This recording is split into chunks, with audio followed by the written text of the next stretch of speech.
Bibles in Matthew chapter 25. We'll be reading from verse 1 up to we'll be reading from verse 14 up to verse 30. Matthew chapter 25, 14 to 30. Salita nating basahin. For the kingdom of heaven is like a man traveling to a far country, who called his own servants and delivered his goods to them. 15.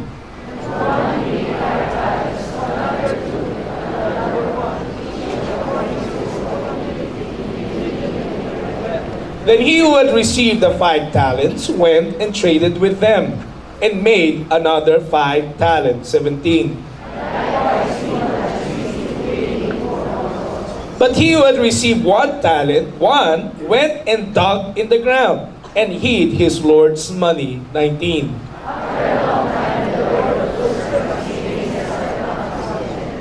So he who had received 5 talents came and brought 5 other talents, saying, Lord, you delivered to me 5 talents. Look, I have gained 5 more talents besides them. 21.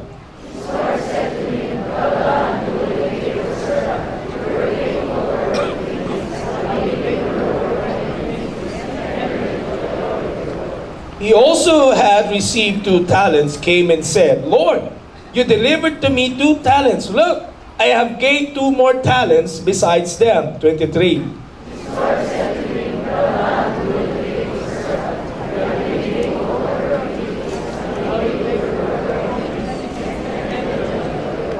Then he who had received the 1 talent came and said, Lord, I knew you to be a hard man, reaping where you have not sown and gathering where you have not scattered seed. 25.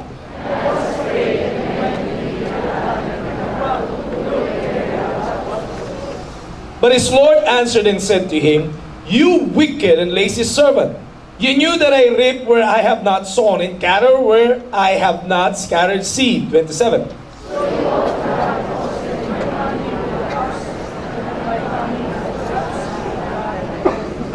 Therefore take the talent from him and give it to him who has 10 talents. 29.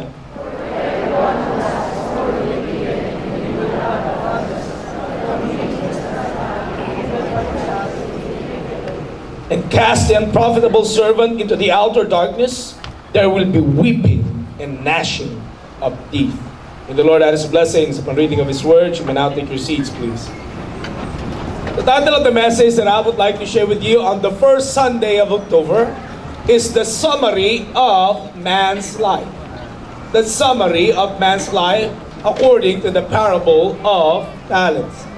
Have you ever asked yourself, what am I going to do with my life? Tinanong mo na ba ang sarili mo? Ano bang gagawin ko sa buhay ko? What am I going to do with my life?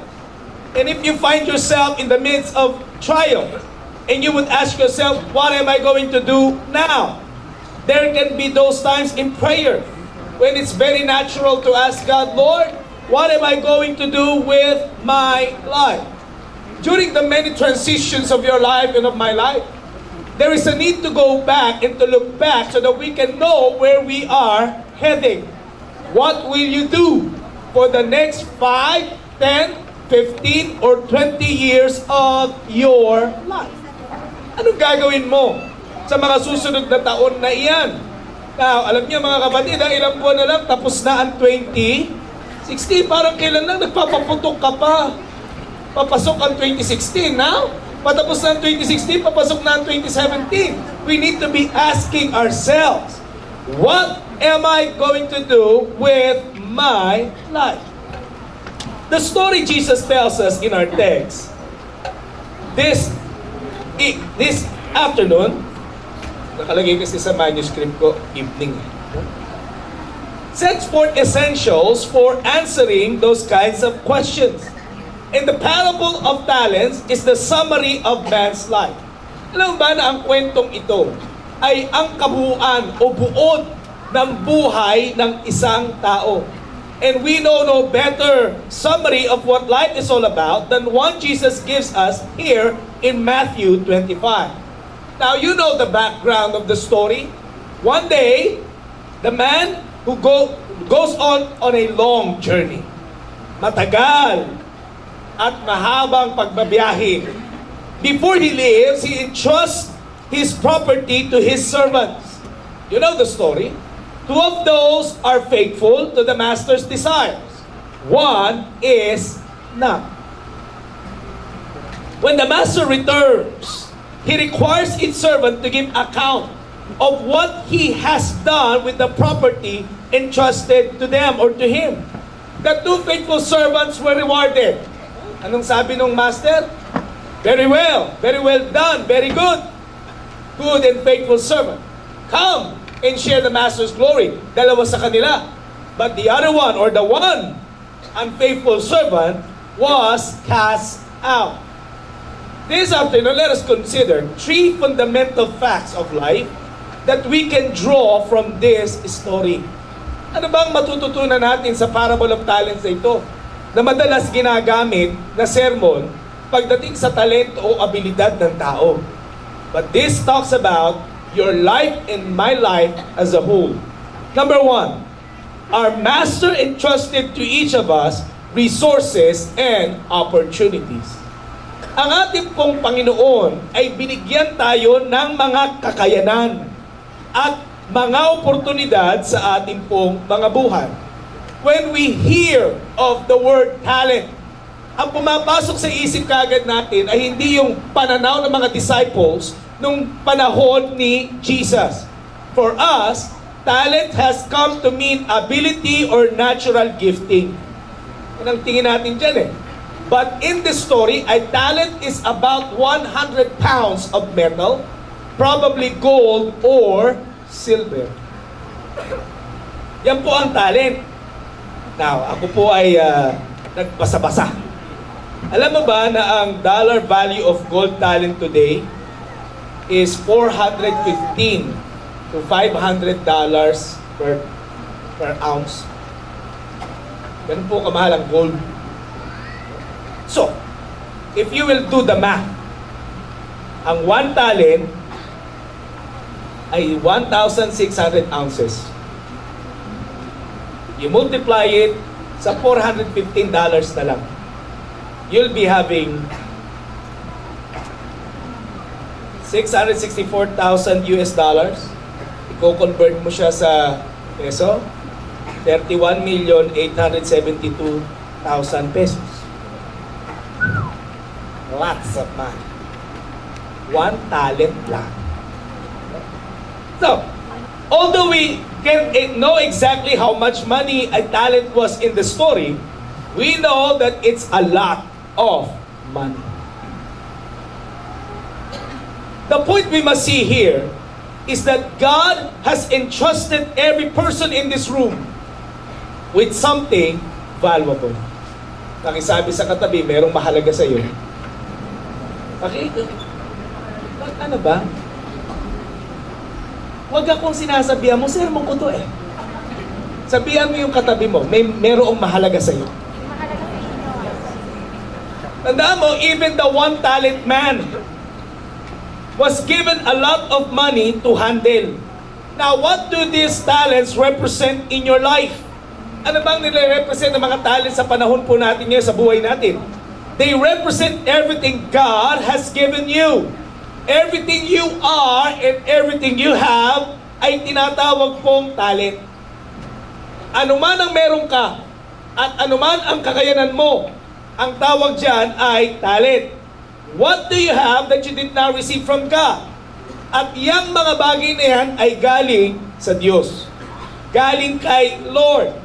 Sabi ni Pablo in 1 Corinthians 4:7, for who makes you different from anyone else?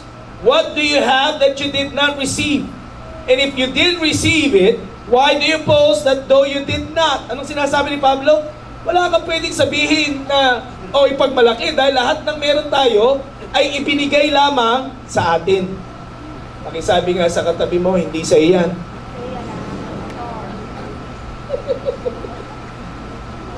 Sabi nung isa, talaga. Hindi sa iyan. Now, this is an important life question. This is an important life lesson.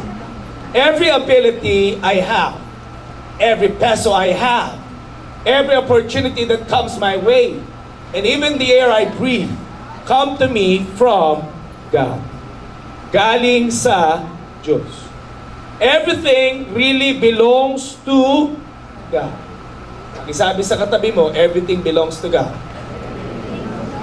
Now, He has simply entrusted me with it during this brief event we call life. Ang tawag sa atin, katiwala. Katiwala. Steward. Manager. The moment you think, ang pera na meron ka ngayon belongs to you alone, and you want to do things as you please, at hindi mo na iniisip ang Panginoon, then you got things all wrong. Ano man ang hawak na meron ka, money that you have, ang tingin mo, akin lang to. At gagawin ko anuman ang gusto ko rito. Wala akong pakialam sa iba. At lalong hindi ako mag-o-offering. Pinabawasan pa.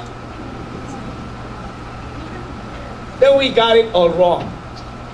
The moment we think na ang tagumpay ay dahil sa atin, dahil napakatalino mo, dahil napakahusay mo, dahil binayayaan ka ni Lord marahil ng diskarte, at inaangkin mo na, alam mo kung bakit ako matagumpay, dahil ito sa aking sarili, then we are thinking wrongly. Do you have good health? Do you have a good job? Do you have a money right now? Gaano man kakonti o gaano man karami? It's all on lent to you for a brief season. Sabi nga sa katabi, pahiram lang yan. Kaya nga tinawag na katiwala. Yung binigay ng Panginoon, ima-manage lang natin. Now, tatanong kita, ikaw ba'y katiwala o katiwaldas? Tanungin mo ngayon katabi mo, katiwala ka ba o katiwaldas? Anong sagot? Galit, no? Nagagalit. Sabi ng Deuteronomy 8:18, and you shall remember the Lord your God, for it is He who gives you power to get wealth. Si Lord ang nagbigay sa atin ng kakayanan para magkaroon ng abilidad to acquire wealth. But why are we not more thankful? Bakit hindi tayo mapagpasalamat? Bakit mas madalas tayo ay mga reklamador? Why? Because we forget where it all come from. Ang iniisip natin, alam mo, Pastor, may utang na loob sa akin si Lord. Alam mo bakit? Kasi tapat ako nagbibigay ng 10%. Makinig ka, kapatid. Pagdating at pagharap natin sa Panginoon, we will not just give account for the 10%. You and I will account for every penny of it. Pakisabi mo nga sa katabi mo, sa lahat. Hindi ka tatanungin ni Lord patungkol sa 10%. Ang tanungan ay patungkol sa lahat ng kanyang ipinagkatiwala sa atin. Always remember na anumang resources na meron tayo at anumang kakayanan meron tayo, it's not mine to use as I please. It's to be used as God wants it used. If you're reading your Bible, you can be reading in 1 Corinthians chapter 12 that Paul talks about the diversity of gifts. Na iba-iba ang spiritual gift ng tao. Bakit sinulat ito ni Pablo sa Church of Corinth? Why? Because sila nagpapayabangan. Ako nag-i-speak in tongues. Ay sabi ng isa, oh shush! Speak in tongues ka lang. Ako nakakapanaginip ako. Oh talaga? Talbog ka. Yung isa ang sabi, oh talaga? Nakakapanaginip ka? Ako? Nakakapag-interpret ako ng tongues. Talaga? Hindi pagka-Chinese, tsaka yes. That's me. Sabi ng isa, yun lang pala ang kaya mo. Ako nakakapag-prophesy ako. Alam mo yung prophecy? Nasasabi ko yung mga parating na events. Good time. Yung isa yumabang, ako pastor ako. Evangelist ako. Ikaw evangelist. Apostol. Na, sinulat ni Pablo yung verse na yun. 1 Corinthians chapter 12. Dahil sila nagpapatalbugan. Alam mo kung ano yung conclusion ni Paul sa kanyang liham? Sabi niya, now to each one, the manifestation of the Spirit is given for the common good. Ibig sabihin, hindi nyo kailangan magpatalbugan. Ang lahat ng iyan ay kapaki-pakinabang sa kaharian ng Diyos. Hindi kailangan magkompetensya. Hindi kailangan angkinin na Kanya. Yan ay pinagamit sa iyo at ikaw ay ginagamit ng Panginoon to edify the body of Christ. Now, when it comes to our lives, pagdating sa mga buhay natin, anumang meron tayo, ay pahiram lamang sa atin for the common good. Amen? Now, sasabihin mo sa akin, Pastor, si Lord may favorite. O bakit naman mo naisip yan? Kasi tingnan mo yan, yung kwento sa Parable of Talents.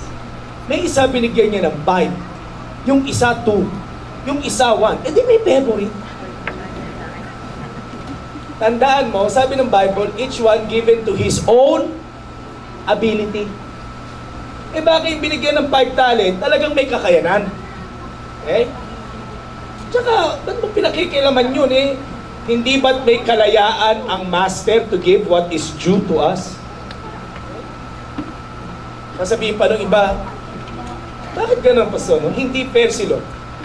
May pagkakataon, yung isa binigyan niya ng photo, yung tinatawag na photostatic memory. Matandain. Pero meron naman mga tao na simpleng grammar, hindi mabuo. Unfair. Bakit, Pastor, meron mga tao very good in relational skills? Yung alam mo yun, Pastor, pagkausap mo, charming. Talagang pag kinakausap ko na ba, kausap mo lang kita, na-miss na kagad kita. Meron namang tao na pag nakikita mo pa lang, ayaw mo nang lapitan. Unfair. Pastor, bakit ganon? May mga tao na, they are so handsome and pretty. Meron naman na, they just exist.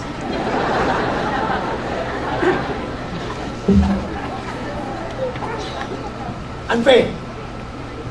Alam mo, kapatid, we don't really have human knowledge to comprehend the things of God. But one thing we know, God is just. Tapat ang Panginoon. Amen? And God is righteous. Like what I said. Fair si Lord. Bakit? Wapo ka nga. Ano sabihin ko na? May mga bagay sa atin na kapag kinumpara mo sa kapwa mo, maaring sasabihin mong unfair si Lord. Pero meron din naman mga bagay sa atin, that you know for a fact that it's a gift that comes from God. Pakisabi nga sa katabi mo, walang favorite si Lord, oy.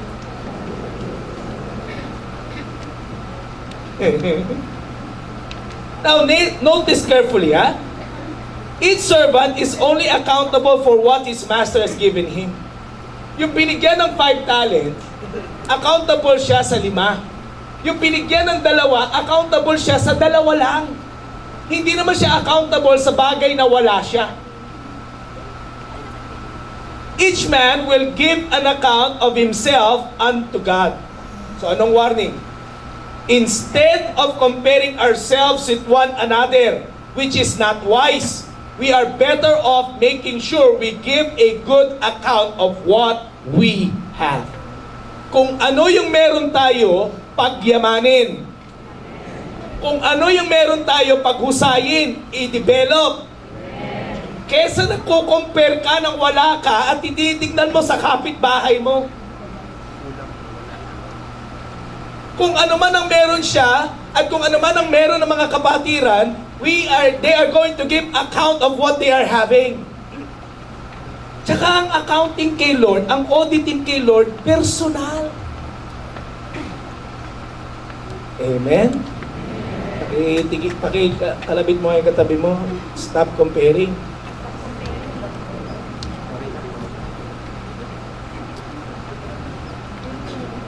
Sabi mo, Pastor, alam mo, hindi ako magaling magsalita. Ang galing mo naman sa computer. Kailangan ba magsalita sa computer? Hindi.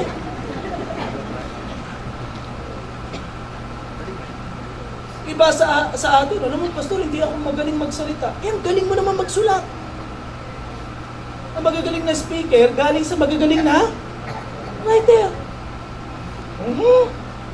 Puro ka reklamo. Sermon talaga to.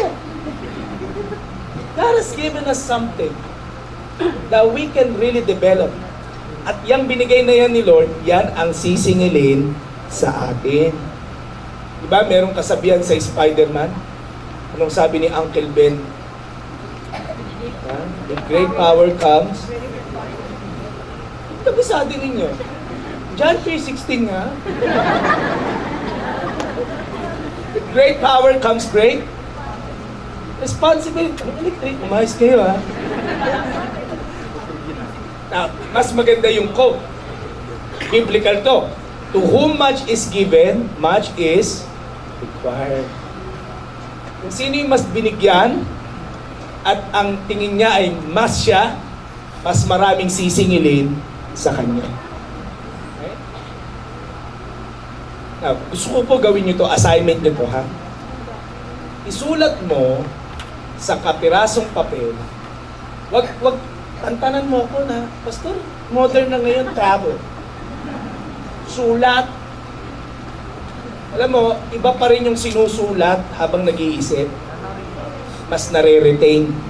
Tsaka mukha kang matalino doon. Sulat. Okay? Isulat mo sa left side ng paper lahat ng meron ka. Okay? Lahat. Lahat ng meron ka. Sulat mo.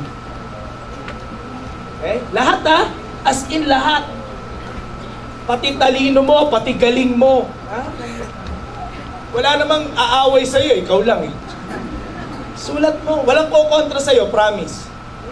Tapos sa right side ng paper, katapat nung meron ka, sulat mo, saan ko ginagamit ito? Kawali. Example lang yun. Ha? Saan? Okay? Talino ko. Abilidad ko. Saan ko ginagamit?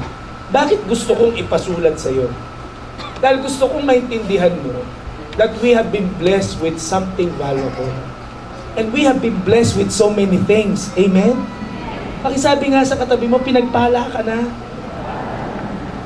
Everything we have, every gift, every ability, our health, our days, our resources, our opportunities make up a big package represented by the talents in this parable. You have something to work with. Meron kang sapat na ipinagkaloob sa iyo ang Panginoon na pwede mong simulan upang pagyamanin ang mga bagay na iyan. Now, pwede mong sabihin sa akin, Pastor, alam mo, madali kang magsalita ng ganyan kasi alam mo na, maaaring inabutan mo ako Amerikana na lang ako ngayon. Yan na lang inabutan mo. But I never started this way. My dad is here, my mom is here. I started with nothing. With nothing. I finished my studies not because I have this and we have this. What I just know is that I know that I can excel with my academics. And I capitalize on that. I pray to God na, Lord, bigyan mo ko ng talino, ng husay para maging scholar ako. Kasi pag di ako naging scholar, naku, tampay ang ending ko. And God bless me with it. Marami sa atin nagrereklamo, bakit siya? Ganito ang baon niya. Bakit siya? May sasakyan. Nung college kami, naglalakad kami, oy. Makapasok lang. Dami, gusto ko to. Nung 3 p.m., gusto ko, dami kabataan. Talagang sermon to. Naglalakad.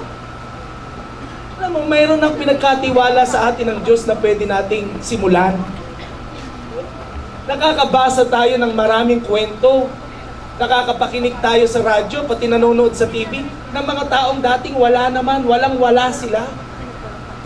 Pero nung lagi nilang sinasabi, nagsikap, nanampalataya sa Diyos, dating wala man lang tsinelas pag pumapasok sa eskwelahan, ang tanging kilalang lapis, ganito kaliit lapis.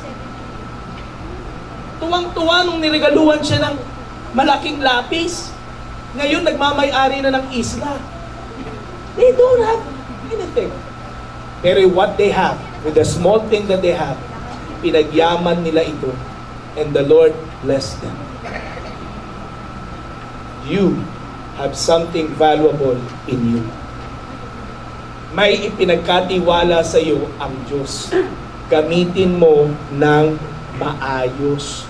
Pakisabi sa katabi, gamitin mo ng maayos. Now, God has entrusted to us something of value. And our Master, number 2, had given us the freedom to decide on what to do with our talent. Alam mo, free will is an awesome thing. Na kahit na tayo ay mga anak ng Diyos, meron tayong kapangyarihang mag-decide sa sarili natin. Minsan tinatanong ko sa sarili ko, bakit kaya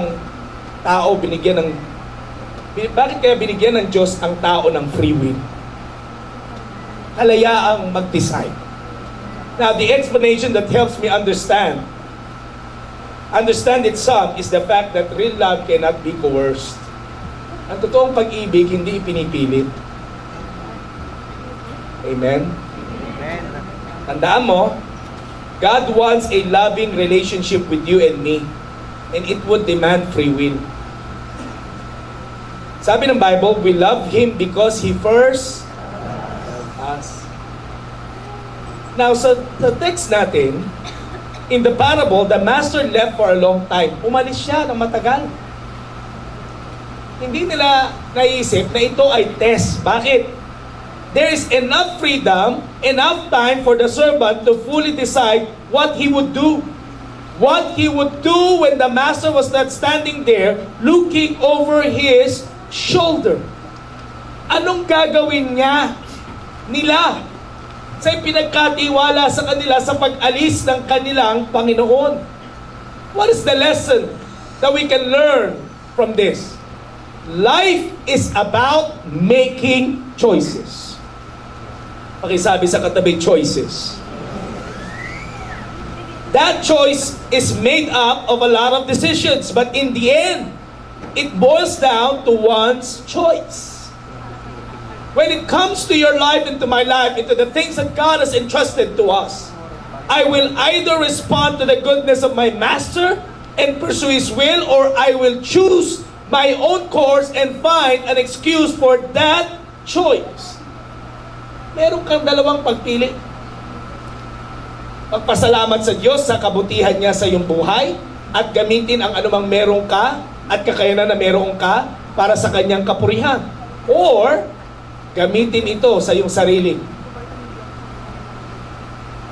And just to make excuse why you have not used it for the kingdom of God. Let's pause for a while and think about these things. Consider the money you have. Isipin mo ang pera na meron ka ngayon. If you use it for yourself, nobody can stop you. Kung gagamitin mo yan para sa sarili mo, walang pipigil sa iyo. Kung pagkatapos ng service na to, tatawid ka sa kabila, walang pipigil sa iyo. At may naiisip kang bibilin, walang pipigil sa iyo. Kung tatawid ka, mag-overpass ka, tapos na ha. Ginawa yun para maingat ang pagtawid mo. FYI lang. You want to spend money to buy things for yourself? Nobody will stop you. Walang anghel na ipadadala si Lord na habang naglalakad ka, may bumupulong sa'yo, ibigay mo sa church. God will not do that. Walang ganon. Na kaninong pagpapasya, nasa iyo. It has been entrusted to you by the Master for this time, so you can decide what you choose to do with it. How about your time? Let's talk about not just money, but about time. Your time can be used for comfort and leisure, or for the advancement of God's kingdom. Gagamitin mo ba ang oras mo para sa sarili mo? Me time. Me time. Or you're going to use it for the kingdom of God. The choice is yours. Tandaan mo ito, it's not the pastor's role to make people volunteer to serve. Mapapasin nyo, hindi ako nananawagan sa pulpito na sinasabi ko mag-ministry kayo whatsoever. That's not my role. Kasi makinig ka. Kung iniisip mo at alam mo na ang buhay may para sa Panginoon, kaya may magsabi sa iyo kay wala, you will give Him your time and your life. Amen? That's not my role. Hindi sa tuwing makikita kita dyan sa church, na, sa labas, pag kinamayan kita, oh, mag-ministry ka. Oh, ikaw, mag-ministry ka. I will not do that. Ang dami kaya ninyo. Tsaka hindi ko gagawin sa Facebook na, mga kapatid, mag-ministry kayo. Punta kayo impyerno. I will not do that. Why? Each person decides how he will use his 24 hours each day. Ang sabi nga sa katabi mo, make the right choice.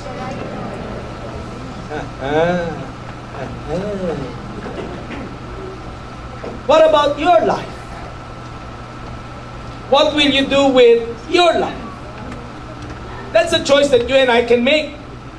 Alam mo, we live in a society right now that offers us so many choices. Ang daming pagpipilian ngayon. May mga churches, ang dami ng churches ngayon, ha? Daming simbahan ngayon. May kanya-kanyang strength. Kung gusto mong solemn, pwede ka nang umatin sa solemn na church. Nakaganon ka lang. Laging makalangit ang mga datingan. Laging parang bumubuko ang langit. At kinukuha ng miyembro. May ganun church. Alam mo, pamisa-misa masarap sa ganun. May mga churches naman na, wow! Rock and roll! Ang sisikla. Kaninang maga, hinahawakan ko yung stage. Kasi ang dami nila dito kaninang maga. Lahat sila naglulundagan. Yung monitor malog. May ganong churches naman. May mga churches naman na pang mga, well, class. Ang mga palakpak. Class eh. Ilang class na gumagano. Saka mga taas ng kamay, level. Ang dami ng choices. Ang dami. Nung mga panahon, tanda mo na, pastor talaga. Nung mga 90s na lang, ha? Ang church noon, iisa lang ang genre ng tugtugin. Mapa lahat ng denominasyon, isa lang ang kanta. Sa amin noon, rock and roll na ang This is the Day. This is the day, this is the day that the Lord has made. Bigay na yun. We will reach. Tapos susundan mo pa ng, oh, what a mighty God we serve. Ang choreo nung gano'n.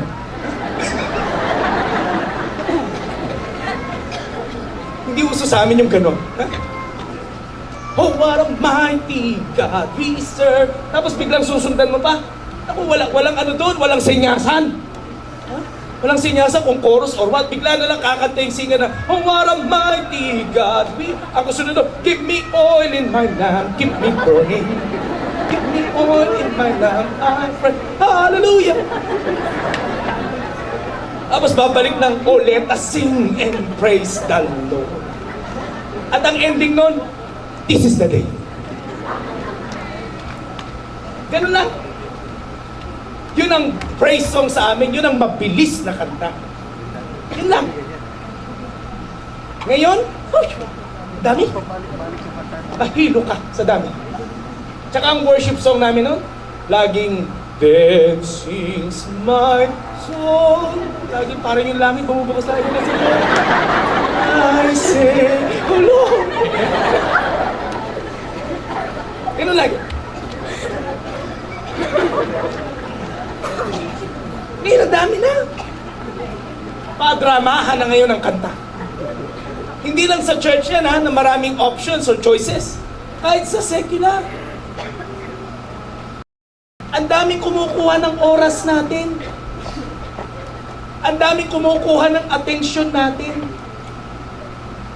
Ang daming libangan ngayon.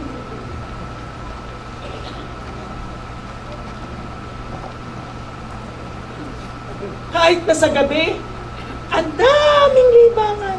Meron ang tinatawag niya na sumbang gabi.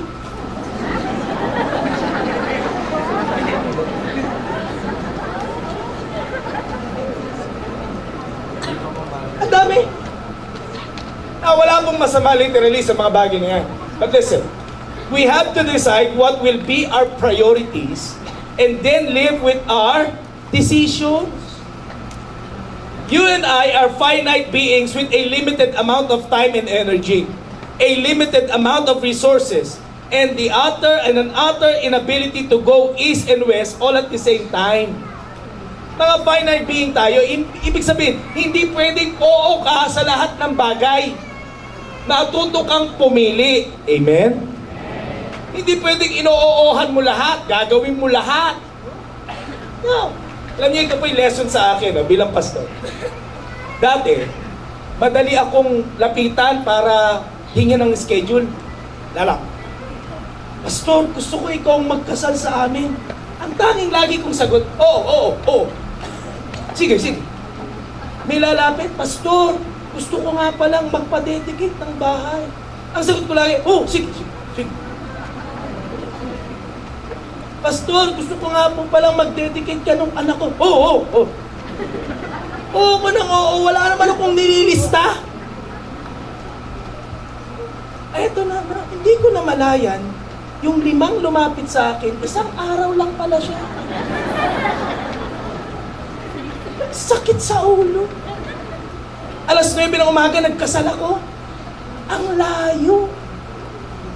Alabang.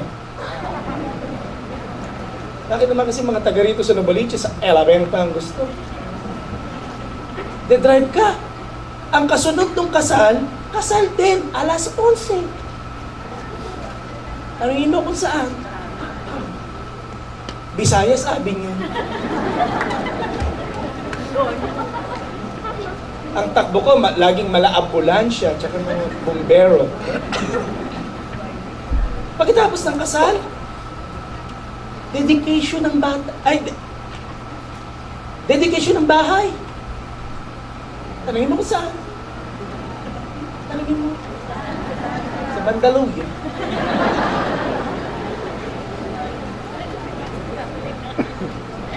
Pagkatapos ng dedication ng bahay, saan na? Google naman eh. Dedication naman ng bata. Pero from Mandaluyong, babalik ako ngayon ng West Avenue. Alam niyo, sa sobrang pagod, nung hinahawakan ko yung bata, parang mahulog na. Pero iniisip siguro naman, stress ka ba, Pastor? The point is simple. You cannot say yes to everything. You cannot say yes sa lahat. You need to choose wisely. Ganon din sa buhay. Pumili ka kung ano talaga ang mahalaga. Sabi nga sa katabi, pumili ka ng mahusay. Bakit? Dahil your choice have eternal implications. Nawa ang maging panalangin natin, mga kapatid, no, every day. Ang maging panalangin natin, God, what do you want me to do? Lord, anong gusto mong gawin ko para sa iyo? Ano yung kalooban mo para sa akin sa araw na ito? What will I do and what must I do to give glory to you? Now, sasabihin mo sa akin, Pastor, paano ba malaman na yan nga ang pinagagawa ni Lord? Kailangan ko bang makapanaginip? Kailangan ko ba makakita ng pangitain, hindi na oy? Simple lang yan. Una, will it glorify God? Sa gagawin mo, bibigyan kapurihan ba ang Panginoon? Will it contribute for the expansion of God's kingdom or ministry? Will it bless other people? Mapagpapala ba ang ibang tao? Is it fulfilling? Masaya ka ba na gawin yun?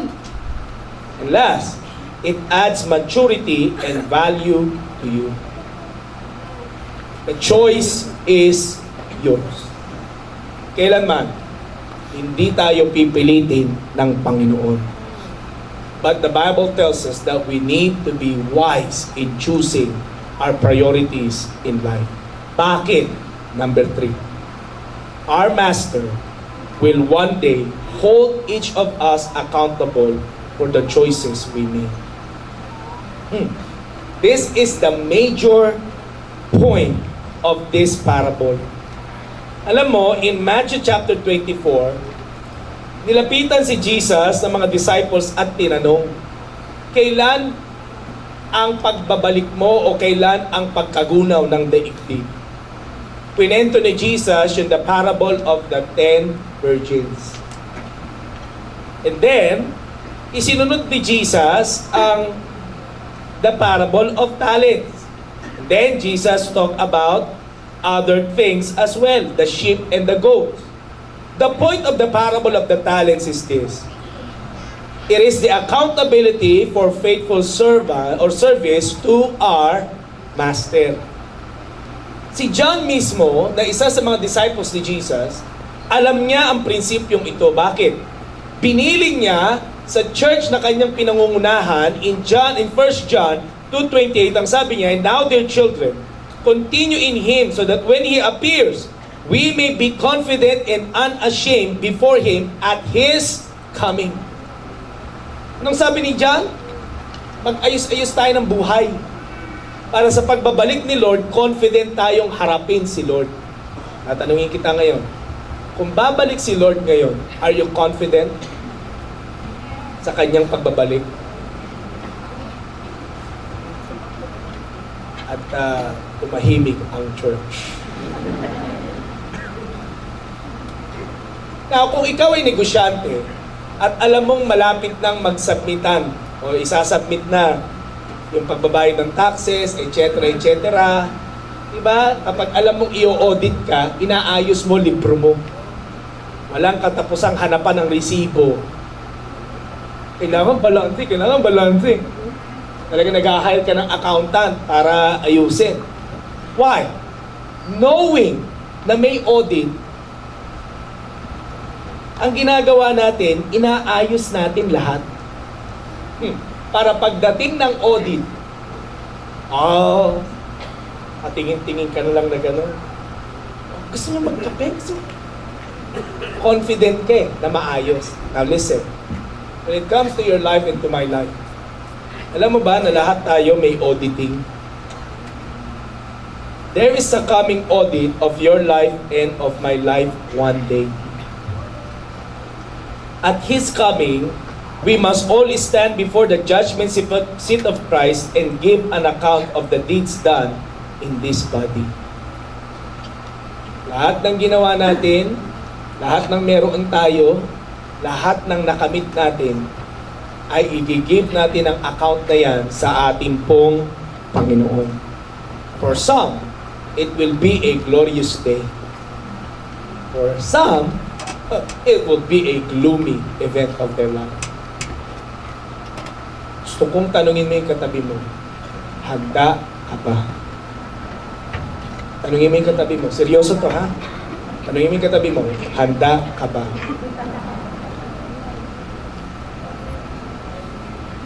Tandaan mo, the Lord had never announced when He will be coming back. Walang paskil si Lord na 2017, babalik na ako. Wala. Walang announcement kung saan siya, ay kung kailan siya babalik, at kung anong panahon. Wala. So habang wala, habang ang master ay wala pa, hindi pa bumabalik si Lord, ayusin natin ang mga account ng buhay natin. Amen? Pakisabi sa katabi, umayos ka. Doon sa dalawang servant, pagbalik ng master nila, excited sila. And you know what happened? They have been rewarded. Yung isa,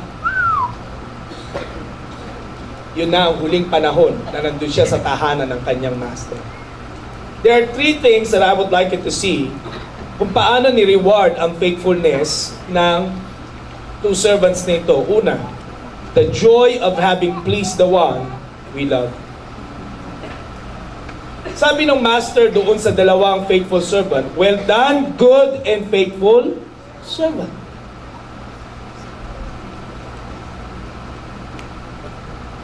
Anong sabi ni Pablo in 2 Corinthians 5:9-10? So we make it a goal to please Him. Diba meron ngayon mga hashtag relationship goals? Hashtag squad goals. Hashtag, diba? Business goals. Lagyan mo rin ang hashtag ang buhay mo. Hashtag to please God goal. Sabi ulit sa katabi mo, i-goal mo yun. Anong sabi ulit ng Bible? Whether we eat or drink, whatever we do, may we all give glory unto God. May we please God. Hindi lang dahil may darating na accounting. Hindi dahil na may dadating na pagsisingil si Lord sa atin. Kung hindi maging goal natin na sa lahat ng bagay, malugod ang Diyos sa atin. Amen? Alawa, the opportunity to rule with Christ forever. Sabi doon, well done, good and faithful servant. You have been faithful with a few things. I will put you in charge of many things. When God's people stand before the Lord at the judgment seat of Christ, we will be rewarded, listen, according to our faithfulness to Him in this life. Now, ang tanong ay ito, faithful ba tayo sa anumang binigay sa atin ng Panginoon? Are we faithful in all the abilities that God has entrusted to us? Now, we are not saved by works, but as saved people. Ikaw at ako ay tinawag na maglingkod sa ating Panginoon at ibigay ang pinakamabuti natin sa ating pong Panginoon. Pag nireview ba ang mga buhay natin, will it be something that gives glory unto the Lord? Tandaan po natin mga kapatid. Tulad ng sinabi ni Pablo, ang buhay natin, we're building every day. Kamusta tayo? Ang mga materyales ba ng building natin? Gold, silver, precious stones. Ano sabi ni Paul? Pag dinaan sa apoy yan, hindi yan nasusunog. Ibig sabihin, motivated by love, by the love of God. And motivated by love for God. Or ang ating mga materyales ay straw, hay, wood na madaling masunog. Ano pong ibig sabihin yan sa Bible? Ibig sabihin yan, we did something na selfish para lamang sa atin. All for our own benefits. Tandaan mo kapatid that a life of obedience is a life of gold, silver, and precious stones before the Lord. But a life of selfishness is just wood, hay, and stubble. I like the reward that will be given. Anong sabi doon? Well done, good and faithful servant. Come. You have been faithful with few things. I will put you in charge with what? Many things. Oh, I like that. I like that. Kapag ikaw na Kristiyano ay napagkakatiwalaan ng Panginoon sa maliit, listen, at naging good steward ka sa maliit, naging tapat ka sa anumang merong ka sa ngayon, hold on to your seat. God will bless you with greater things dahil alam niya ikaw ay mapagkakatiwalaan. Amen? Hallelujah. Sabi nga sa katabi mo, maging katiwala ka. Maging mabuting katiwala ang bawat isa sa atin.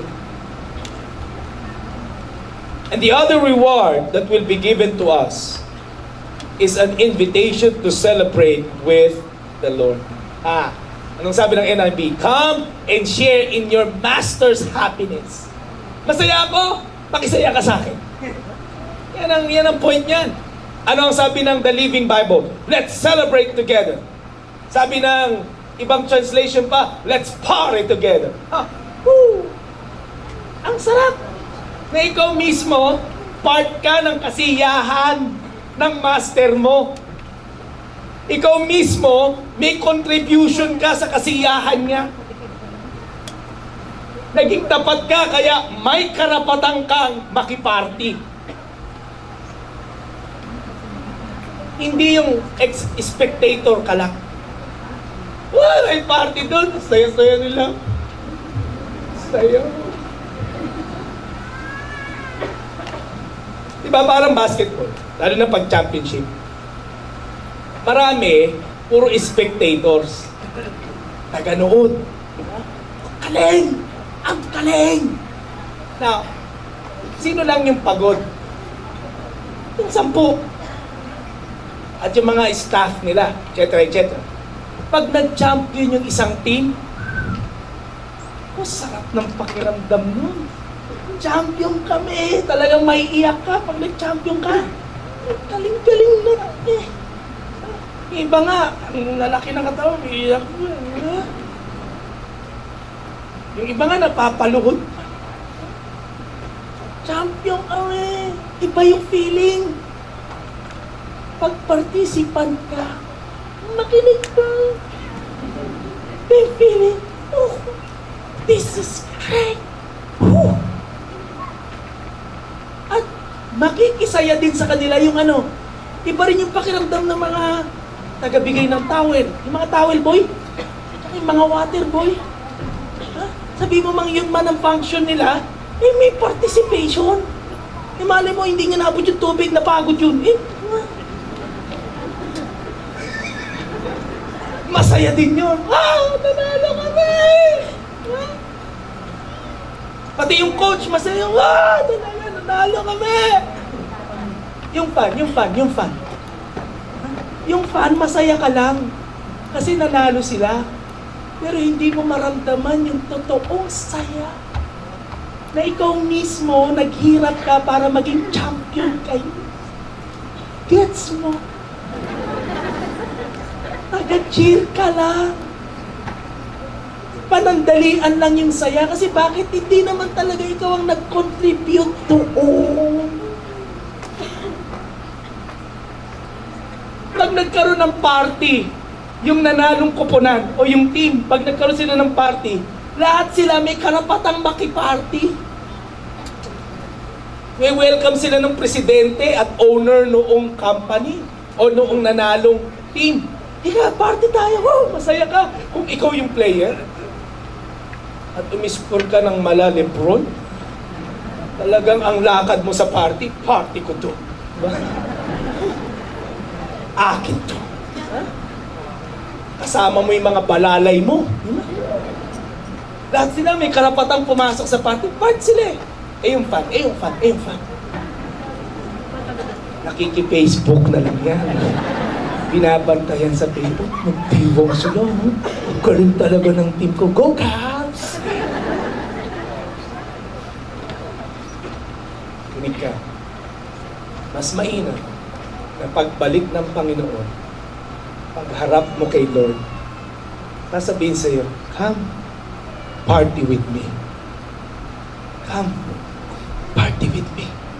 Hindi ka lang basta save. Kasi marami sa atin gusto lang save tayo eh. Basta hindi ako mapunta impyerno, pastor, tapos na. Iba yung joy. When God welcome you, come, party with me. Come, enjoy the happiness of your master. Come. Sa langit kasi, kapatid, Kung dito, spectator ka, wag mo namang i-expect na sa langit, spectator ka pa rin. Galing nga! Kahit na noon pa man, nung buhay pa yan, nung buhay pa kami sa lupa, talagang maayos yan eh. Galing mo talaga, Brad! Tantanan mo na. Pakisabi nga sa katabi mo, baguhin mo naman. Kung dito spectator ka, kapatid, baguhin mo na ang buhay mo ngayon. You participate in the advancement of the kingdom of God. You do things that will please our Master. Amen? Hallelujah. Na sa pagbabalik ni Lord, the words that you will say, well done. And the words that you will hear, well done, good and faithful servant. You have been faithful with little things. Come, enjoy your Master's glory. Brothers and sisters, this is the summary of your life and of my life. Nawa ang panalangin natin ay katulad ng panalangin ni David Livingstone. Sabi niya, I place no value on anything I have or may possess, except in relation to the kingdom of God. If anything will advance the interests of the kingdom, it shall be given away or kept. Only as by giving or keeping it, I shall most promote the glory of to whom I owe all my hopes in time or eternity. Anong sabi nitong si David Livingstone? Walang ibang worthy investment kundi ang investment para sa kaharian ng Diyos.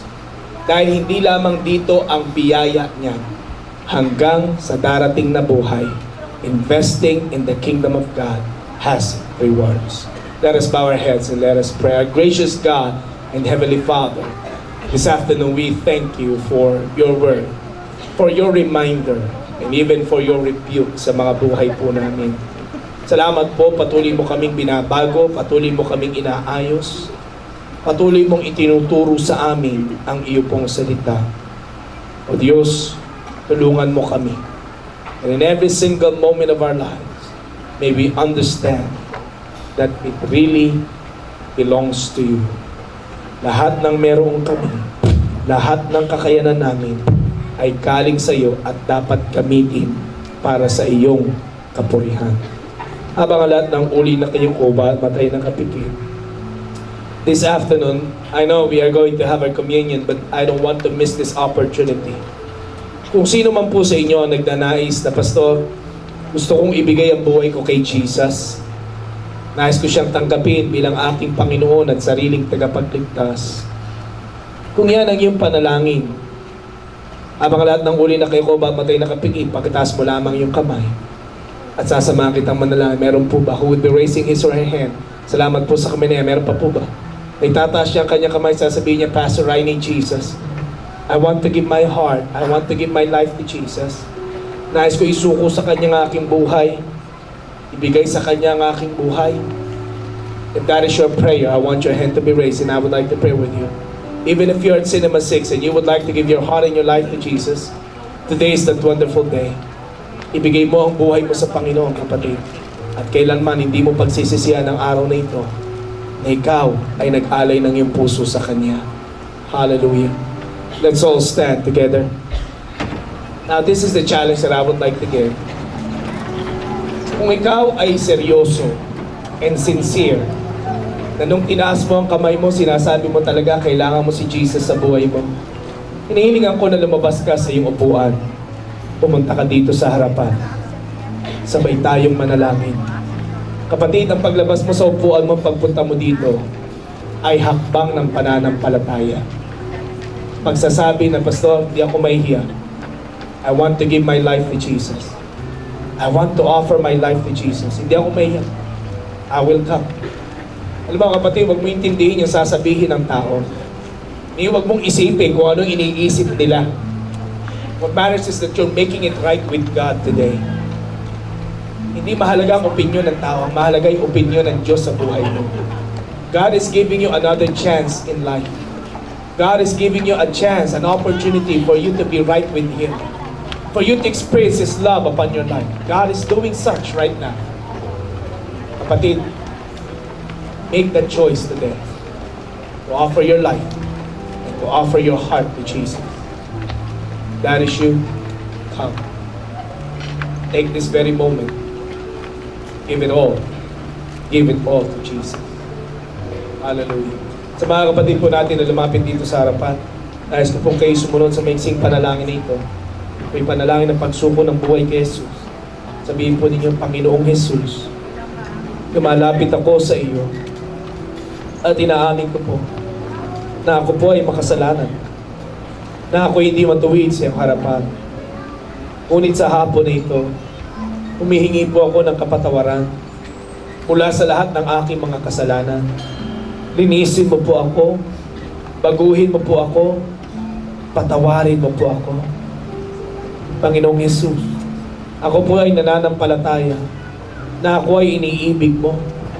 Kung kaya't ikaw ay namatay, ngunit muling nabuhay para sa akin, upang ako ay bigyan ng kaligtasan.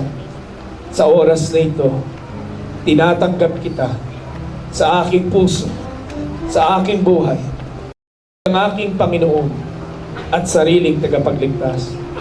Magmula po sa araw na ito, isinusuko ko sa iyo ang aking buhay. Salamat po, Panginoong Jesus, sa pagpapatawad mo sa akin. Salamat po, Panginoong Jesus, sa buhay na walang hanggan. At salamat po dahil ang aking pangalan ay sinulat mo na sa aklat ng buhay. Salamat po muli. Amen. Sabi po ng salita ng Diyos, ang sino malaking pagkaisa kay Kristo ay bago ng nilalang. We welcome into the family of God. Let's give them a hand this afternoon. Hallelujah.